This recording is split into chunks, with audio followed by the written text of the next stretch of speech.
नमस्ते। India news Uttar Pradesh Uttarakhand में आपका स्वागत है। मैं हूं अमलेन सिंह।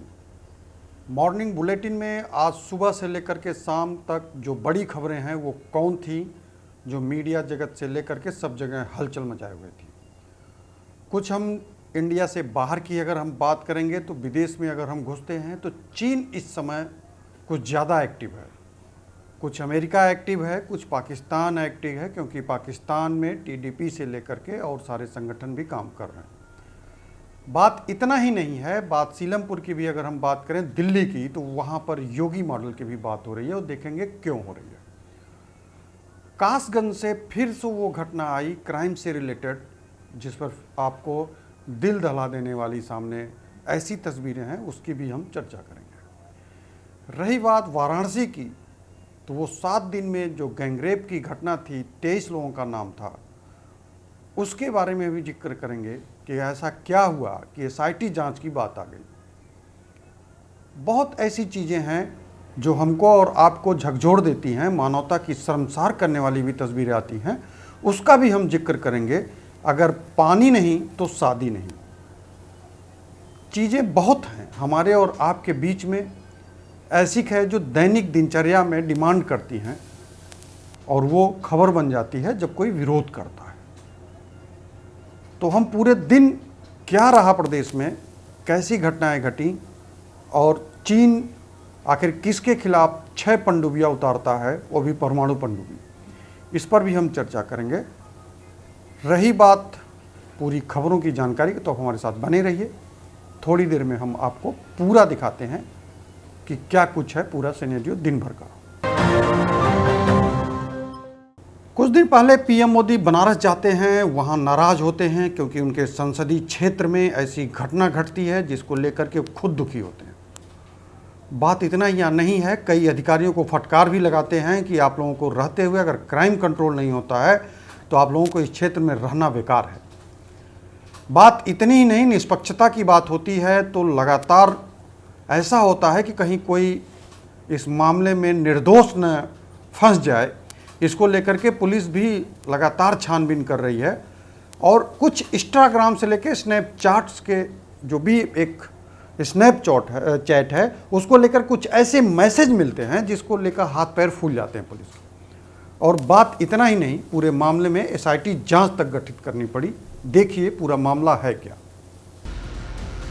वाराणसी गैंगरेप मामला केस में नया ट्विस्ट आया। रेप पीड़िता पर उठे सवाल, अब एसआईटी करेगी जांच। गैंगरेप केस में नया मोड़, आरोपियों की गिरफ्तारी पर रोक। इंस्टाग्राम पर लड़की की खुशी, रेप के आरोप की फांस बनी। 7 दिन 23 दरिंदे और लड़की के साथ हैवानियत, ये सुनकर आपके भी रोंगटे खड़े हो जाएंगे। दरिंदगी की ये दास्तां सुनकर आपका भी खून खौल उठेगा। लेकिन क्या हो जब ये पता चले कि कहानी में कुछ गड़बड़ है। रेप की पीड़ित लड़की जो आरोप लगा रही है, उसके सामने आरोपी लड़के एक एक सबूत पेश कर रहे हैं, जिससे लड़की के आरोप बेबुनियाद साबित हो रहे हैं। ये वही गैंगरेप केस है जिसमें देश भर में खूब सुर्खियां बटोरी, जिसको लेकर पीएम मोदी तक ने सख्ती दिखाई थी। अपने वाराणसी दौरे के दौरान अधिकारियों को फटकार लगाई थी। सभी विपक्षी दलों ने इस खबर की आड़ में जमकर योगी सरकार पर निशाना भी साधा था। लेकिन अब इस कथित गैंगरेप केस में एक नया एंगल सामने आया है। मामले की जांच के लिए वाराणसी पुलिस कमिश्नर ने एसआईटी गठित कर दी है और जब तक जांच पूरी नहीं होती तब तक किसी भी आरोपी की गिरफ्तारी पर रोक लगा दी गई है। इसके अलावा इन लोगों का ये भी आरोप है कि कुछ लोगों से पैसा लेकर के लड़की ने कोर्ट में उनके नाम लेने से मना कर दिया, 3 नाम निकाल दिए गए। इसी प्रकार से इन लोगों से भी पैसे की डिमांड की जा रही है। कुछ अन्य लोगों से भी जो अज्ञात में हैं, उनसे भी धन उगाही की बात इनके परिजनों के द्वारा बताई गई है। मामला उस वक्त पलटा जब गिरफ्तार किए गए युवकों के परिजनों ने युवती के आरोपों के खिलाफ पुलिस कमिश्नर के सामने सबूतों की झड़ी लगा दी। उन्होंने कई वीडियो और इंस्टाग्राम चैट दिखाए और इन वीडियो में लड़की आरोपियों के साथ घूमती फिरती ठीक हालत में नजर आ रही है। इन सारे सबूतों के साथ आरोपियों ने कमिश्नर ऑफिस पहुंचकर न केवल इंसाफ की गुहार लगाई बल्कि पीड़ित लड़की की संदिग्ध गतिविधि के वीडियो और फोटो भी पुलिस कमिश्नर मोहित अग्रवाल के सामने लाकर रख दिए, जो इस बात की गवाही दे रहे थे कि दाल में कुछ तो काला है, क्योंकि लड़की घटना के समय अपनी मर्जी से आरोपी युवकों के साथ घूमती फिरती नजर आ रही है। और इतना ही नहीं, उस लड़की ने घटना के वक्त जमकर इंस्टाग्राम का इस्तेमाल किया और तमाम फोटो वीडियो अपलोड भी किए। इंस्टाग्राम के जरिए आरोपी बनाए गए युवकों से चैट करके खुद मिलने की बात तक कही। ये लड़की जिस अवधि में रेप की घटना बता रही है 29 से लेकर के 4 तारीख के मध्य में, इस दौरान कुछ वीडियोज इन्होंने यहाँ पर दिखाए हैं जिसमें ये घाटों पर प्रसन्नचित्त मुद्रा में घूमती दिख रही है। एक वीडियो में ये अपने 2 दोस्तों के साथ मोटरसाइकिल पास में खड़ी है और पीछे पीछे चलती दिख रही है। इसी प्रकार से कुछ इंस्टाग्राम चैट दिखाई हैं जिसमें लड़की जिसको इसने अभियुक्त बनाया है, लड़की ने उसी लड़की के साथ चैटिंग कर रही है और उस लड़की को लिख रही है मैं तुम्हारे कैफे में पहुंच रही हूँ। इतना ही नहीं, लड़की की मां ने 6 अप्रैल को 12 नामजद और 11 अज्ञात के खिलाफ मुकदमा दर्ज कराया, जबकि युवती ने अदालत में दिए अपने बयान में 9 आरोपितों का ही नाम लिया। जब सारी कड़ियां एक एक करके जोड़ी गई तो मामला और पेचीदा हो गया। पूरी कहानी सुनकर और देखकर पुलिस भी हैरान रह गई, जिसके बाद हर एंगल से जांच के लिए SIT गठित कर दी गई।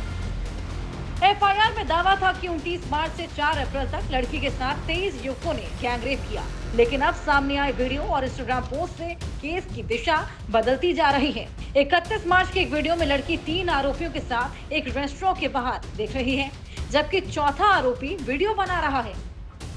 अब पुलिस ये भी जांच कर रही है कि ये मामला कहीं ब्लैकमेलिंग या वसूली से तो नहीं जुड़ा। पुलिस कमिश्नर ने SIT गठित कर दी है। SIT में DCP, महिला IPS, ACP, सर्विलांस SOG और एक वरिष्ठ अधिकारी को शामिल किया गया है। ये टीम इस पूरे मामले की जांच 30 दिन में पूरी करेगी। और बता दें कि सोमवार देर रात DCP वरुणा जोन चंद्रकांत मीणा को इस केस से हटा दिया गया था, DGP ऑफिस भेज दिया गया था।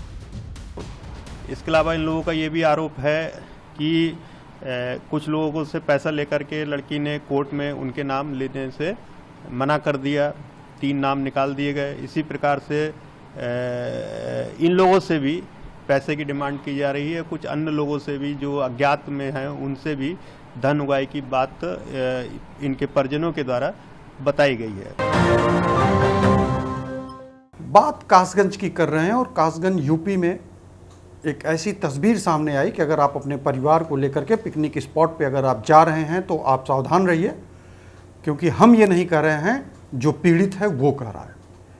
पीड़ित का ये मामला है कि अगर आप परिवार के साथ गए हैं तो आपके साथ कुछ भी हो सकता है, क्योंकि दरिंदे कहीं भी भेड़िए के रूप में बैठे हुए हैं।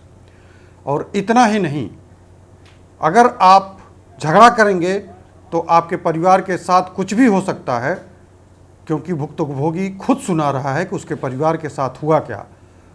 मामला इतना शर्मसार करने वाला है कि पूरी रिपोर्ट में देखिए, खुद आपके समझ में आए। बीती 10 अप्रैल का वो दिन जब हवस के भूखे भेड़ियों ने इस मासूम बच्ची को नोच खाया, उसकी अस्मत को तार तार कर दिया। जिस वक्त ये बच्ची झाल ब्रिज के पास अपनी खुशी के कुछ पल ढूंढ रही थी, उसी वक्त खूंखार शेर की तरह भूखे इन हवस के भेड़ियों ने बच्ची को अपना निशाना बनाया। एक अकेली युवती और 10 के करीब में हवस के भूखे भेड़िए। युवती रोती रही, बिलखती रही और अपनी अस्मत की दुहाई देती रही, लेकिन इन दरिंदों ने उसकी एक न सुनी, बस उसे बेआबरू करते रहे। उत्तर प्रदेश के कासगंज जिले में स्थित नदरई एक्वाडक्ट, जिसे झाल का पुल कहा जाता है, जो अपने बेजोड़ कारीगरी, नक्काशीदार बनावट और बेहतर इंजीनियरिंग के लिए प्रसिद्ध है, अब एक घटना की वजह से शर्मसार हो गया है। आपको बता दें, यहाँ पर बीती 10 अप्रैल को अपने मंगेतर के संग घूमने आई नाबालिग के साथ 10 राक्षस टाइप के हैवानों ने दरिंदगी की इंतहा ये है कि इस घटनाक्रम को अंजाम देने से पहले उन्होंने पीड़िता के मंगेतर के साथ मारपीट और लूटपाट की और बाद में सामूहिक दुष्कर्म की घटना को अंजाम दिया। इंडिया न्यूज़ की टीम इस समय ग्राउंड जीरो पर है। हम नदरई एक्वाडक्ट पर खड़े हुए हैं। यहाँ आके हमने पाया कि इस घटना के बाद में जो पर्यटक हैं उनका आना जाना काफ़ी संख्या में कम हुआ है। लोग डरे हुए हैं, जगह सुनसान हो गई हैं और जो लोग यहाँ आ रहे हैं वो पूरी तरह चुप हैं। इसका कारण ये है कि जो 10 आरोपी हैं उनमें से एक भाजपा का नेता है जिसका नाम अखिलेश प्रताप सिंह उर्फ गब्बर है। हम ग्राउंड जीरो पर पहुँचे हैं, ये पड़ताल करते हैं कि यहाँ अब माहौल क्या है और जो ये आरोपी भाजपा का नेता है उसकी क्या कुछ क्राइम कुंडली है। वारदात के बाद डरे और सहमे लोग, आरोपियों का खौफ जुबान पर लगा ताला। वहीं जब इंडिया न्यूज़ की टीम मौके पर पहुंचकर पड़ताल की तो जो तस्वीरों में देखा वो हैरान करने वाला था।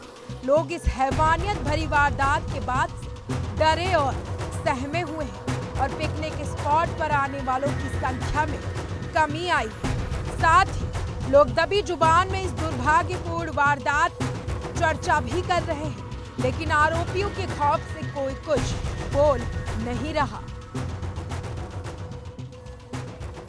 वो चीखती रही, चिल्लाती रही और दरिंदों से अपनी अस्मत की भीख मांगती रही। लाचार मंगेतर आरोपियों की कैद में बैठा रहा, लेकिन हैवानों का दिल नहीं पसीजा। कासगंज में हुई इस शर्मनाक वारदात के बाद पूरा इलाका सख्ते में है। यहाँ तक कि हैवानों का डर ऐसा है कि कोई कुछ बोलने को तैयार नहीं है। हम जहाँ खड़े हैं हमारे पीछे ये झाड़ियाँ हैं और आरोप ये कि जो वारदात है उसको यहीं अंजाम दिया गया था। जानकारी ये है कि जब वो लोग यहाँ बैठे थे उस समय जो ये भाजपा का नेता है इसने खुद को पुलिसकर्मी बताते हुए दोनों को धमकाना शुरू किया। धमकाने के बाद में उनसे लूटपाट शुरू की। पीड़िता के कानों की जो बालियाँ थीं वो उतरवा ली गई और बाद में मंगेतर से यूपीआई के जरिए 5,000 रुपये भी डलवाए गए। जब इन सब के बाद भी हैवानों का दिल नहीं भरा तो वो नाबालिग पीड़िता को इन झाड़ियों के अंदर ले गए और वहां जाकर उन्होंने उस काम को अंजाम दिया जिसे सोचकर ही हम सब की रूह कांप उठी। यहीं पे घटनाक्रम को अंजाम दिया गया। पीड़िता के साथ 10 आरोपियों ने बारी बारी से दुष्कर्म किया। घटना वाली जगह से 200 मीटर दूर काशीराम कॉलोनी, बड़ी संख्या में रहते हैं लोग। लोगों में दिख रहा गुस्सा। वारदात वाली जगह से महज 200 मीटर की दूरी पर काशीराम शहरी आवास योजना के तहत बनाई गई कॉलोनी है, जहां बड़ी संख्या में लोग रहते हैं। जब हमारी टीम वहां पर लोगों से बातचीत कर रही थी तो लोगों में इस हैवानियत भरी वारदात को लेकर गुस्सा देखने को मिला। गुस्सा तो दिख रहा था, इसके साथ ही अपराधियों का खौफ भी इन सभी के चेहरे पर नजर आया और यही वजह थी कि कोई कुछ बोलने को राजी नहीं था।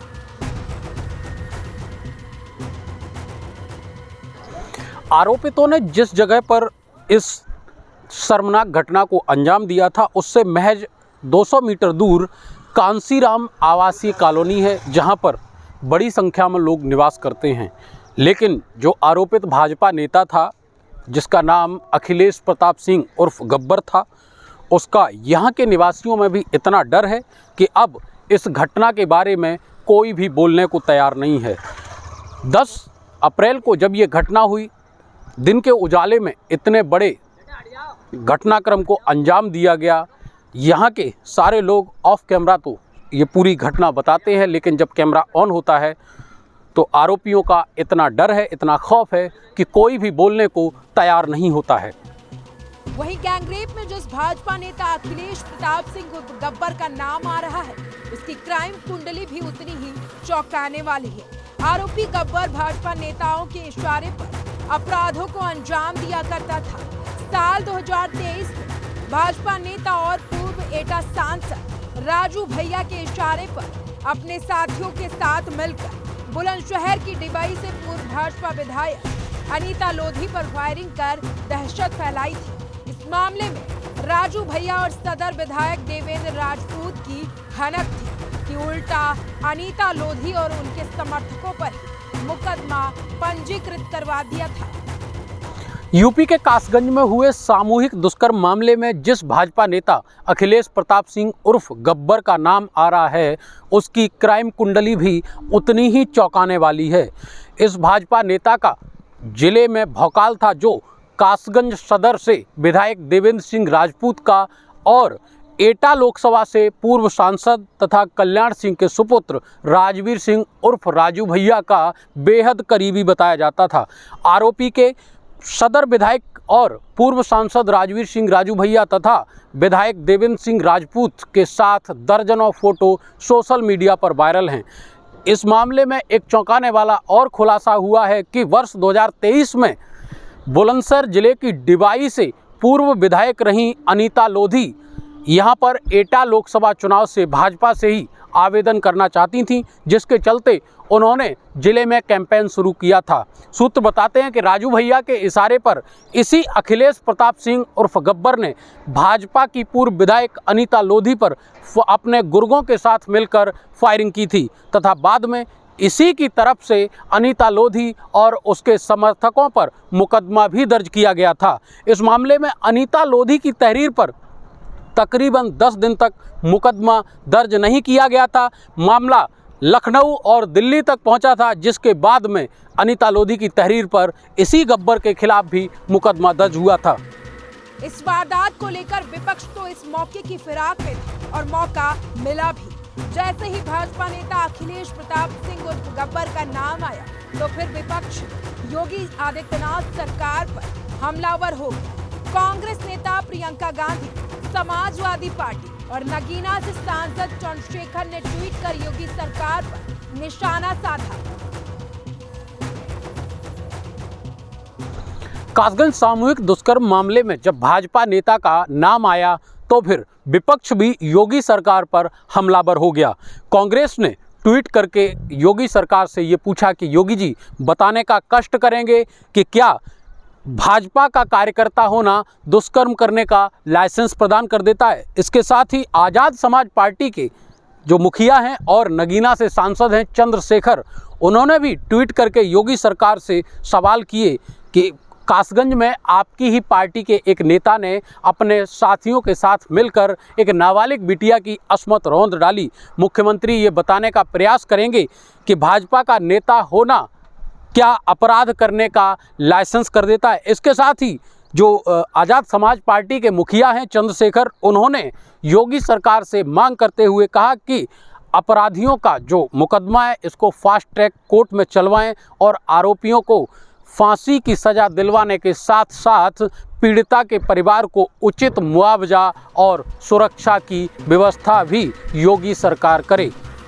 कासगंज सामूहिक दुष्कर्म मामले में शामिल अखिलेश प्रताप सिंह गब्बर के दबंगई के दर्जनों वीडियो सोशल मीडिया पर वायरल हो रहे हैं, जिनको देखकर उसकी हनक और दबंगई का अंदाजा लगाया जा सकता है। कासगंज सामूहिक दुष्कर्म मामले में जिस भाजपा नेता अखिलेश प्रताप सिंह उर्फ गब्बर का नाम आया है, उसके दर्जनों दबंगई के वीडियो अब सोशल मीडिया पर वायरल हो रहे हैं, जिन्हें शेयर करके लोग मुख्यमंत्री योगी आदित्यनाथ और कासगंज प्रशासन से सवाल कर रहे हैं। ऐसा ही एक वीडियो सोशल मीडिया पर वायरल हो रहा है, जिसमें आरोपी भाजपा नेता अखिलेश प्रताप सिंह उर्फ गब्बर एक पीड़ित की अपने साथियों के साथ मिलकर बेल्टों से पिटाई कर रहा है। वीडियो में देखा जा सकता है कि आरोपी बेल्टों से बेरहमी से पीटते हुए पीड़ित को मां बहन की बेहद अश्लील गालियां दे रहा है।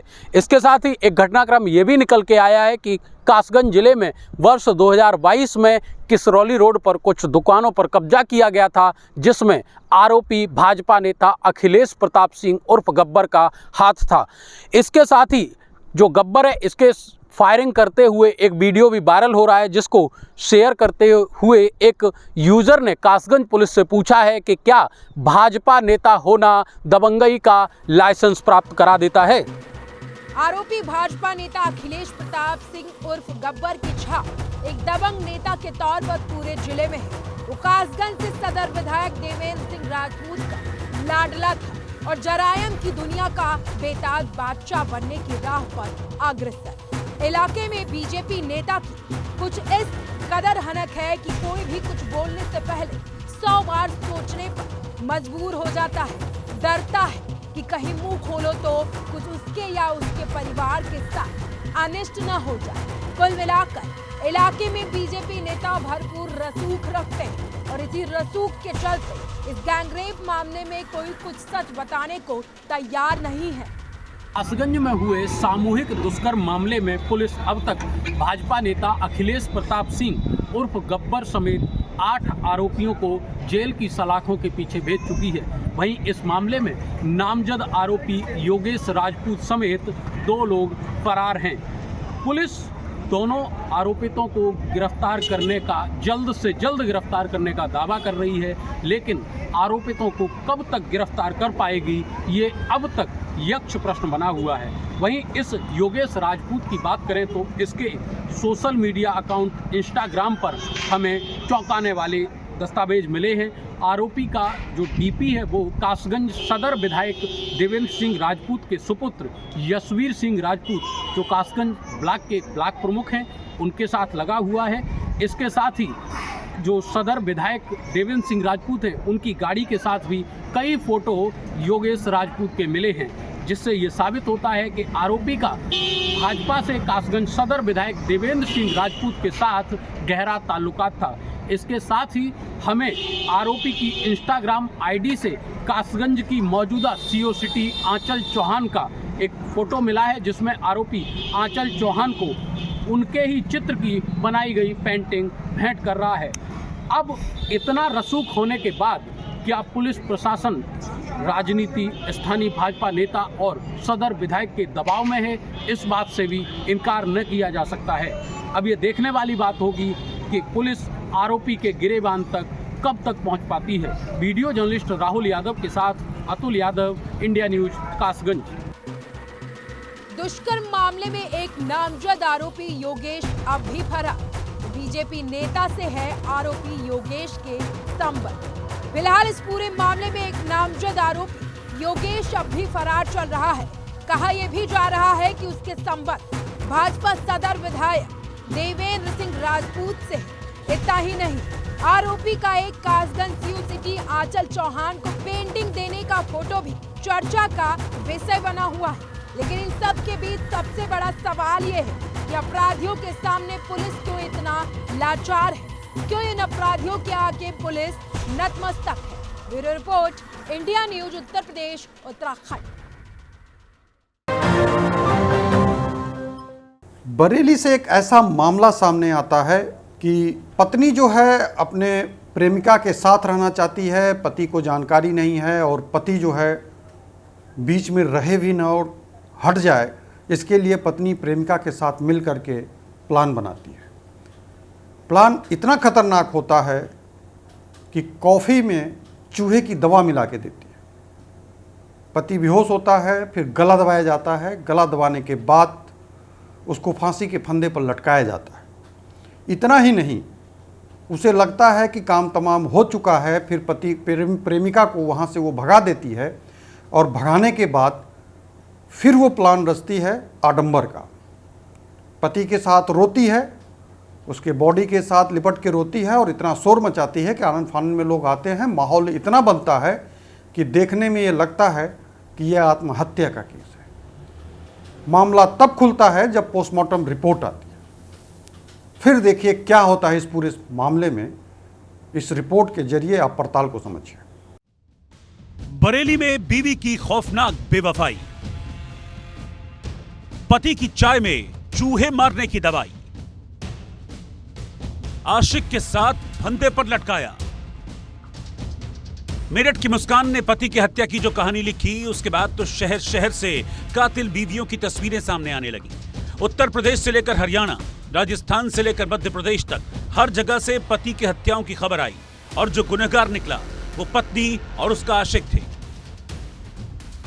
ताजा मामला उत्तर प्रदेश के बरेली का है, जहां पत्नी ने शादी के 16 साल बाद हुए इश्क को पाने के लिए पति को चूहे की मौत मार दिया।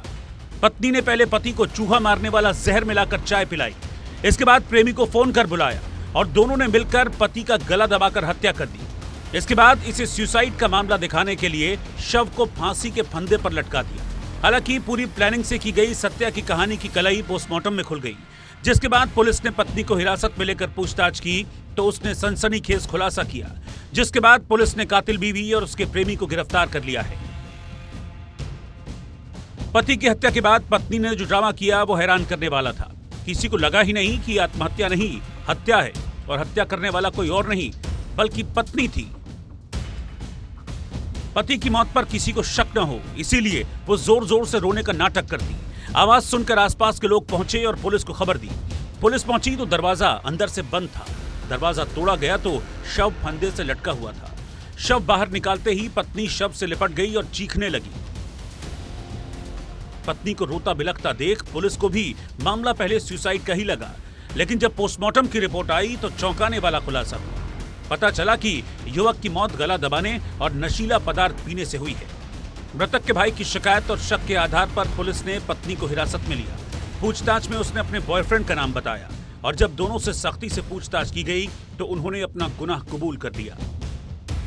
दिनांक 13 अप्रैल 2025 को थाना फतेहगंज पश्चिमी क्षेत्रांतर्गत कस्बे में ही केहर सिंह नाम के व्यक्ति का शव उनके एक कमरे के मकान में लटका हुआ मिला। मकान का वो कमरा अंदर से बंद था। पड़ोसियों ने पत्नी की चीख सुनकर मौके पर पहुंचकर दरवाजा तोड़कर उसके शव को निकाला था। पुलिस को सूचना दी गई। पुलिस ने मौके पर पहुंचकर शव को कब्जे में लिया। पंचायतनामा पोस्टमार्टम की कार्रवाई कराई गई, जिसमें मृत्यु का कारण एंटीमॉर्टम स्ट्रैंगुलेशन आया, यानी गला घोटने से मृत्यु का कारण स्पष्ट किया गया डॉक्टर के द्वारा।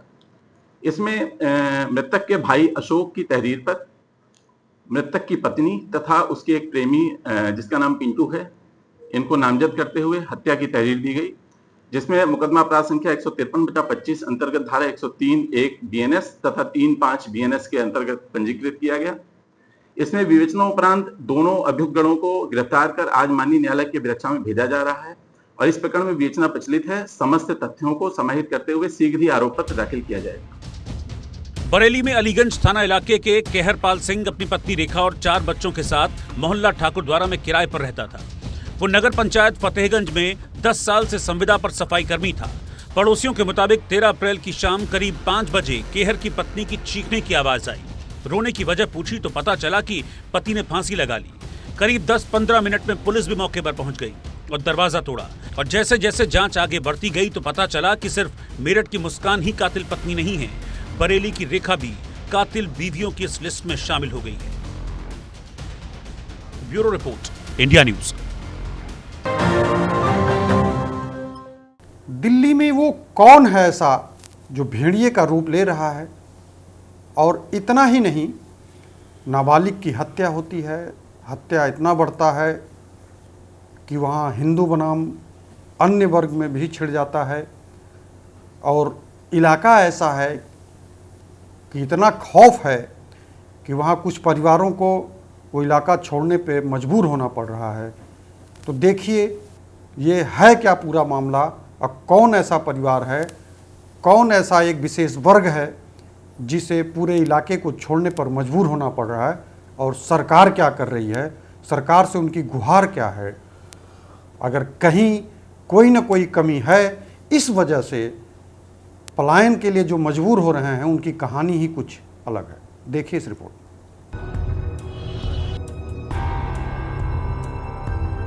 लेडी डॉन का ऑर्डर, दौड़ा दौड़ा कर मर्डर, कट्टर भाईजान के वार, खंजर सीने के आर पार, हिंदू परिवारों को डर, लगे पलायन के पोस्टर, सीलमपुर में मर्डर, हिंदुओं में टेरर। दिल्ली का सीलमपुर इलाका, वक्त रात के 8 बजे सनसनीखेज वारदात की शुरुआत होती है। दरअसल दिल्ली के सीलमपुर इलाके में गुरुवार रात करीब 8 बजे 17 साल के कुणाल की चाकुओं से गोद कर बेरहमी से हत्या कर दी गई। बीच सड़क नाबालिग कुणाल पर चाकुओं से इतने वार किए गए कि उसकी मौके पर ही मौत हो गई। खबरों के मुताबिक कुणाल दुकान से दूध लेने गया था, तभी रास्ते में उस पर घेर कर हमला कर दिया गया। 4 से 5 लड़कों ने कुणाल का रास्ता रोका और फिर चाकुओं से ताबड़तोड़ वार किए। जैसे ही कुणाल के घर वालों को इसकी खबर मिली, वो आनन फानन में मौके पर पहुंचे। कुणाल खून से लथपथ पड़ा था। अस्पताल ले जाने पर उसे मृत घोषित कर दिया गया। उन्होंने ये यूं की कि किसी लाला नाम लड़के से वो 3 की दुश्मनाई चल रही थी, तो उन्होंने ये तक किया था कि जैसे हिंदू है मुसलमान है, तो हमारे 11 समाज की समाज है, तो उन्होंने कहा कोई भी 11 समाज का बच्चा दिखेगा उसे मार दो, जो वो तो फरार है। तो इस चीज की कंप्लेन आपने पहले पुलिस में नहीं? हम तो अपने बच्चे में हमें तो बाद में पता लगा है, बाद में पता लगा था मैं, इस मेरी बच्ची को घेर लिया था उस लड़की ने घुसराने। हमारी कुछ रंजिश नहीं थी, हमारा कोई मैटर नहीं था, उसे नहीं इसको घेर लिया था एक बार उस लड़की ने घुसराने कि तेरे भाई को ही मारेंगे हम, तू बोलेगी तेरे भाई को ही मारेंगी। तो मेरा लाल चला गया जब उठे सब, कोई नहीं उठाता उस टाइम। तो कंट्रोल चाहती हूँ बस लाश के बदले लाश, मेरा बेटा बेकसूर में मारा गया है। कुणाल की निर्मम हत्या के बाद से इलाके में तनाव है। परिजन और स्थानीय लोग सड़क पर चक्का जाम करके प्रदर्शन कर रहे हैं। आरोप है कि मुस्लिम लड़कों ने पुरानी रंजिश में हत्या की है। वहीं जैसे जैसे जांच पड़ताल की जा रही है वैसे वैसे नए खुलासे हो रहे हैं। मृतक कुणाल के परिजनों का कहना है कि उनके बेटे को लेडी डॉन के नाम से मशहूर जिक्रा नाम की लड़की ने पहले धमकी दी थी। जिक्रा सोशल मीडिया पर लगातार वीडियो पोस्ट करती है और इलाके में उसका नाम दबंग महिला के रूप में लिया जाता है। इसके साथ ही परिजनों का ये भी कहना है कि वारदात में साहिल नाम के एक युवक के साथ उसके दोस्त और जिक्रा की घटनास्थल के आसपास मौजूद थे। एक ही बार दी थी, उसको मैंने चमका दिया था, मार के तो दिखा, तो बताऊंगी, मुझे कहता 3 महीने बाद मार ही देगी। अरे किसी और की लड़ाई थी, बस कैमरे में आया था, वो लड़के तो फरार है अभी तक, वो एक बार भी आए नहीं। इन्होंने सोचा इसको मार दे, ये भी 11 समाज का ही है, और लंबा चौड़ा लगता था, खूबसूरत लगता था, 16 साल का है, दुनिया भी नहीं देखी उनने, 6 फुट का था, और कैसे सवर कर लेता, सुंदर होठ भी तो ऐसा लगता 10 वर्ष से, होठों में खून चल रहा है इसके। जिक्रा के बारे में बताया जाता है कि ये जेल में बंद गैंगस्टर हासिम बाबा की पत्नी जोया के साथ रहती थी। जोया को पुलिस ने भी कुछ दिन पहले ही गिरफ्तार किया था। जोया के जेल जाने के बाद जिक्रा अपना गैंग बना रही थी। फिलहाल उसके साथ कुछ लड़के थे, उन्हीं लड़कों का नाम कुणाल की हत्या में सामने आ रहा है जो जिक्रा के साथ थे। वहीं सीलमपुर में रहने वाले हिंदू परिवारों ने घरों के बाहर पलायन के पोस्टर लगाए हैं। यूपी के सीएम योगी और दिल्ली की सीएम रेखा गुप्ता से मदद की गुहार लगाई जा रही है।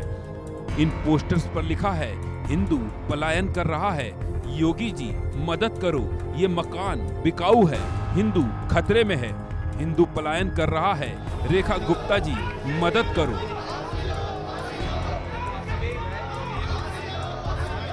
ये बांग्लादेश बनने की राह पे जा रहा है, खास करके सीलमपुर। कोई यहाँ पे हथियार लेके जाना, हमें हथियार लेके आना, हमें हर 13 से 14 साल के बच्चे में आपको हथियार मिलेगा। और ज्यादातर ये नाई की जो दुकान होती है ना, हेयर ड्रेसर की कटिंग की मशीन, जो कटिंग की दुकान होती है, सबसे ज्यादा मजमा वहाँ लगता है। सबसे ज्यादा हथियार लेके लड़के वहाँ खड़े होते हैं। आने आने वालों को रोकना टोकना, लूटा पाटी खुलेआम होता। प्रशासन का कोई कंट्रोल नहीं है। 7 बजे करीब हुआ है, 7 साढ़े 7 के बीच में। और जो लड़के के साथ हुआ तो हमारे फैमिली मेंबर थे, वहाँ पहुंचे, अस्पताल मतलब एक क्लिनिक है वहाँ पे, तो राम कुमार नाम का क्लिनिक है डॉक्टर साहब का। तो क्लिनिक के आगे भी वारदात हुई है, सरेआम हुई है। कोई ये नहीं चोरी छुपे या आड़ में हुए, सरेआम हुई है। और यहाँ तो आम बात है ये हरकतें होना। फिलहाल कुणाल के हत्यारों की तलाश में पुलिस की कई टीमें लगी हुई हैं। पुलिस के मुताबिक अभी वारदात की वजह साफ नहीं है। आसपास लगे सीसीटीवी फुटेज खंगाले जा रहे हैं। चश्मदीदों से भी पूछताछ की जा रही है। सीलमपुर में हिंदू नाबालिग की बेरहमी से हत्या के बाद तनाव है। पीड़ित परिवार इंसाफ मांग रहा है। सड़कों पर प्रदर्शन हो रहे हैं और जो माहौल है उसे देखकर लगता नहीं है कि सीलमपुर में हिंदू की हत्या का मामला जल्द ठंडा होने वाला है, क्योंकि सीलमपुर के हिंदू चिल्ला चिल्ला कर कह रहे हैं हिंदू खतरे में है। Bureau report, India news.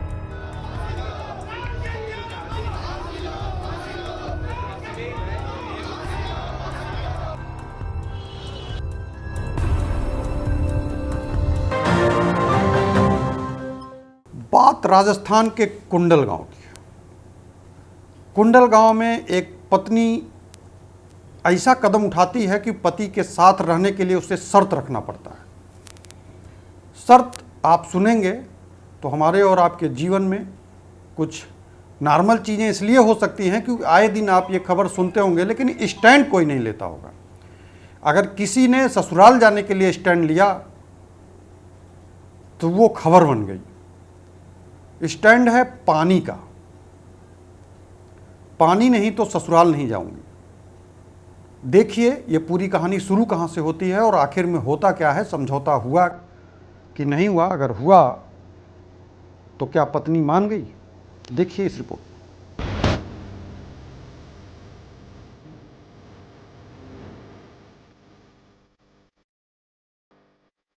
पानी नहीं तो दुल्हन नहीं, डैम के करीब बूंद बूंद को तरस रहे लोग, प्यास बुझाने वाली दर्दनाक कहानी। यहाँ पानी ताले में रखा जाता है, ये सिर पर खड़े रखी महिलाएं पानी के लिए रोजाना यूं ही 2 किलोमीटर का सफर तय करती हैं। राजस्थान के बांसवाड़ा जिले के कुंडल गांव में पानी की भारी किल्लत है। गांव में एक ही हैंडपंप है जो 300 लोगों और मवेशियों की जरूरत को पूरा नहीं कर पाता। पहाड़ी पर बसे गांव के लोगों को अपनी प्यास बुझाने के लिए पैदल 2 किलोमीटर नीचे तक आना पड़ता है, क्योंकि गांव में गर्मी शुरू होते ही जलाशय सूखे हुए हैं, कुएं तो पूरी तरह सूख चुके हैं, हैंडपंप खराब। दुर्भाग्य की बात यह है कि कुंडल गांव माही नदी के किनारे है, फिर भी पानी की भयंकर किल्लत है, जिससे गांव वालों की जिंदगी नर्क बन गई है। तपती गर्मी में ग्रामीण किसी तरह दूर दराज से पानी लाकर ड्रम में इकट्ठा करने को मजबूर है। बांसवाड़ा में अभी 42 डिग्री से 45 डिग्री का टेम्परेचर आ चुका है। गांव के अंदर इसी बीच पेयजल की भारी किल्लत सामने आ रही है। बांसवाड़ा जिले के माही डैम से चंद किलोमीटर दूरी पर यह बसा कुंडल गांव है और यहाँ पर 60 से 70 घरों की एक ऐसी आबादी है जहाँ पर एकमात्र हैंडपंप पर यहाँ पर गांव के करीब 60 से 70 लोग हैं जो सुबह से शाम तक पानी के लिए खड़े रहते हैं, इंतज़ार करते हैं और उसके बाद पानी भरने के बाद जब नंबर आता है तब तो वापस आते हैं। यहाँ पर आप पीछे जिस तरह से देख रहे होंगे कि ये लोग सुबह से लाइन लगी हुई है, यहाँ पर बर्तनों की लाइन लगी हुई है, लोग बैठे हुए इंतज़ार कर रहे हैं। गर्मी के समय में पसीना पोंछते नज़र आ रहे हैं। तो गर्मी के दौर के साथ ही यहाँ पर वो दिन भर का सारा काम छोड़ करके खड़े यहाँ पर। जब पानी से ड्रम भर जाता है तो ये लोग उसे ताला लगाकर रखते हैं ताकि पानी की चोरी ना की जा सके। आलम यह है कि गांव के युवाओं को दुल्हन मिलना दूभर हो गया है। कोई भी अपनी बेटी को इस गांव में ब्याहना नहीं चाहता। गांव के पढ़े लिखे युवाओं का कहना है कि पानी की किल्लत के कारण उनकी शादी तक अटक गई। यहाँ हर घर नल योजना केवल कागजों तक सिमटी हुई है। गांव वालों ने बताया कि पानी की समस्या को लेकर पीएचईडी विभाग को कई बार शिकायत की, लेकिन समाधान कुछ नहीं हुआ। मतलब किसी राजनेताओं ने, सरपंच ने, किसी ने ध्यान ही नहीं दिया। इसलिए मतलब जो भी है एक ही हैंडपंप हमारा यहाँ चलता है तो पूरा दिन है समय लेकर के कभी आगे अधिकारियों को शिकायत की सर की कोई ध्यान नहीं दिया, अभी तक कोई ध्यान नहीं दिया, कोई ध्यान नहीं दे रहा। गांव वालों का कहना है कि नेता सिर्फ वोट लेने के लिए चुनाव में आते हैं, बाद में हमारी सुध लेने कोई नहीं आता। गांव वालों ने चेतावनी दी कि पंचायती राज चुनाव में नेताओं को गांव में घुसने नहीं देंगे।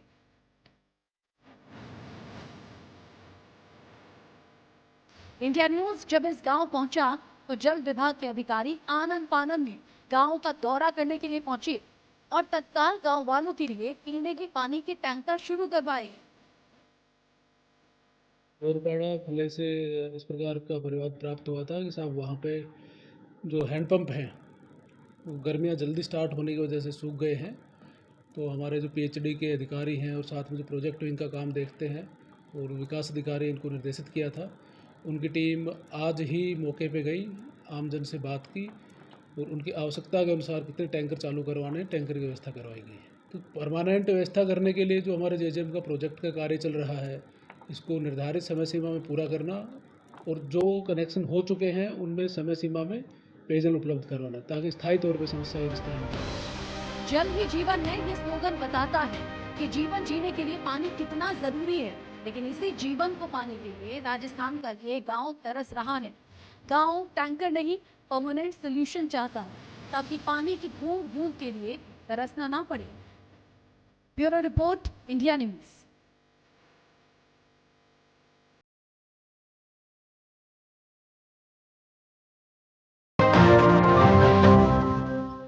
एक तरफ आप देख रहे होंगे कि रूस और यूक्रेन का जो युद्ध छिड़ा हुआ है वो अपने आप में विराम लेने का नाम नहीं ले रहा है। दूसरी तरफ चीन जो है 6 परमाणु पनडुब्बियां उतारता है, और ये क्या साजिश है, किसके लिए उतारी जा रही है, और वो भी परमाणु पनडुब्बी, क्या ये धमकी है या फिर ये विश्व युद्ध के गेम प्रेशर के तहत अगर देखा जाए तो ये प्रेशर गेम चल रहा है। आखिर समुद्र में 5 परमाणु पनडुब्बियों को उतारने का मतलब क्या है, देखिए इस रिपोर्ट।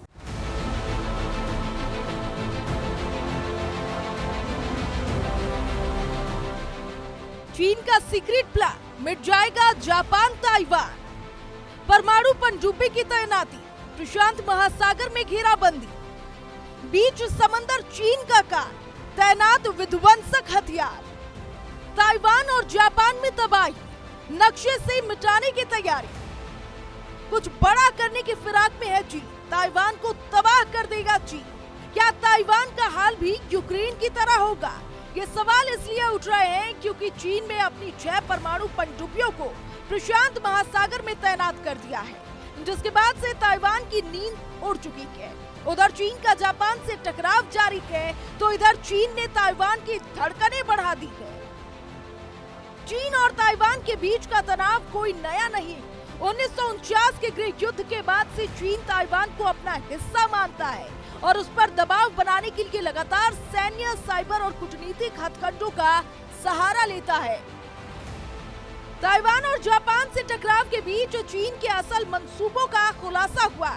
इस बात की गवाही गूगल मैप से ली गई तस्वीरें दे रही, जो चीन की किसी सीक्रेट प्लान की तरफ इशारा कर रही। ताइवान और जापान को मिटाने के लिए चीन ने पीले सागर में 6 परमाणु पनडुब्बियों को तैनात किया है।